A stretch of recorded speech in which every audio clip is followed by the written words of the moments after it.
Now let's see how we can use random forest classifier on a heart disease dataset. So this is a Python code.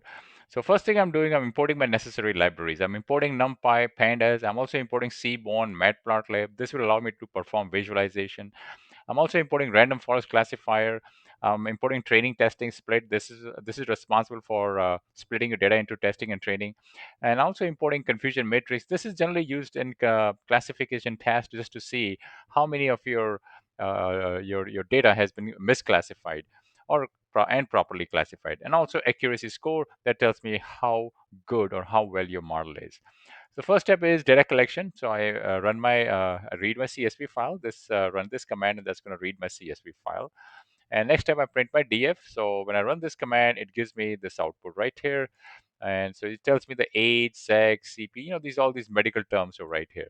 So these are all your medical terminology. It reads all these numbers and prints it out. This is the target. This is what I'm trying to predict. Okay, so I separate my data set into feature space X and Y. So my X will consist of all this data right here: your age, sex, CP, TBS, all the way up to tel. This is your X. And my Y in this case would be just the target variable, this right here. So this is my Y. So this is this little syntax, that's what it does. Okay, and then I just want to display the value of X and Y so you can see how X and Y looks like. So in this case, this is my X right here. This is my age, sex, CP. You can see that all this value, that is all my X value right here. And my Y, is this one right here. This one, 1, 1. So these are my labels. Okay, so this is the target, and my target is my Y in this case. Okay, now let's split our data into training and testing. So I'm invoking that method, train test split, and I'm passing my X and I'm passing Y to that, and I'm specifying that my size should be 20%. Okay, and splits into X training, X testing, Y training, and Y test. And let's look at the size of the training and testing data set. So in this case, my X train, the shape of that is 242 and 13. In other words, 242 records and 13 columns for the training size.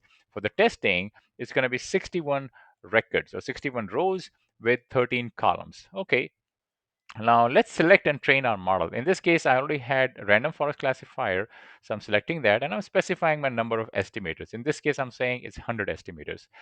And I'm training my model. And the way you train, you call this fit method.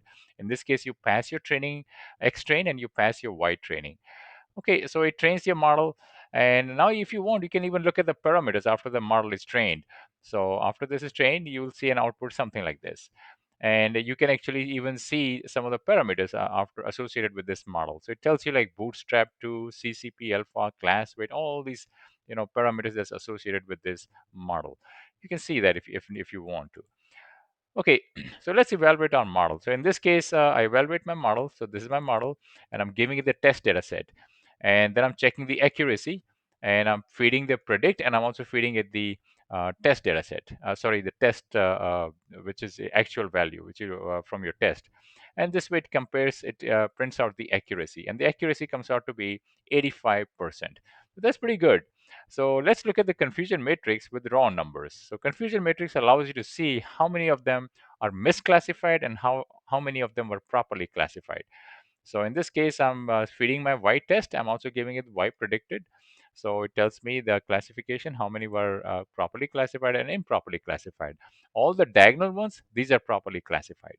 So the diagonal ones, this 25, it refers to this number.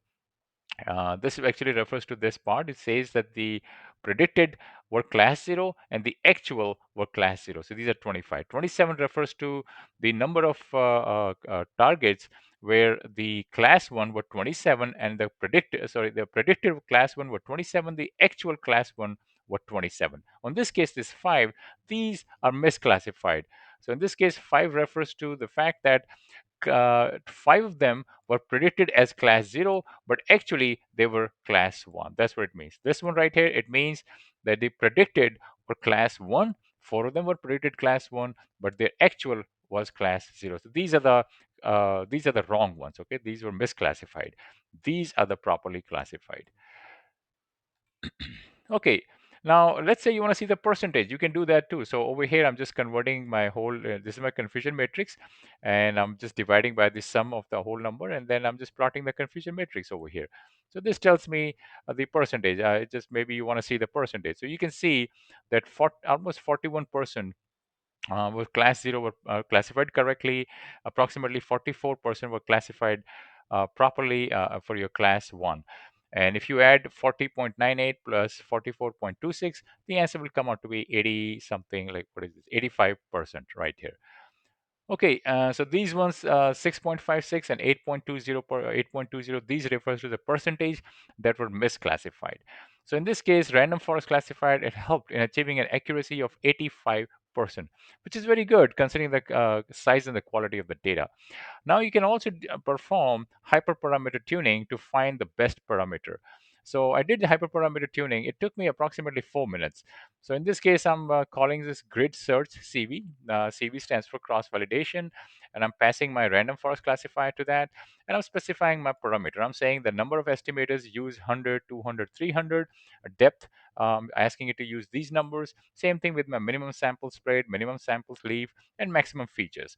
So I'm just specifying all my parameters over here, and then I'm performing my grid search over here. And after that, it actually gives me the best parameter, and I print my best parameter right here. So first I'm printing my best parameters, then I'm saving my best model, and I'm checking my accuracy against the best model. So I ran this test, and it took me approximately 4 minutes. And the accurate and this is the best parameter right here.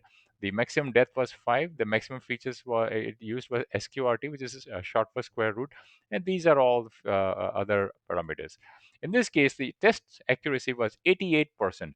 Actually went up. You can see that before it was 85%. Yeah, 85%. So it went from 85% to 88%. So using this right here, this would be a good option or good choice that you should actually stick with this model. So your best model is this right here.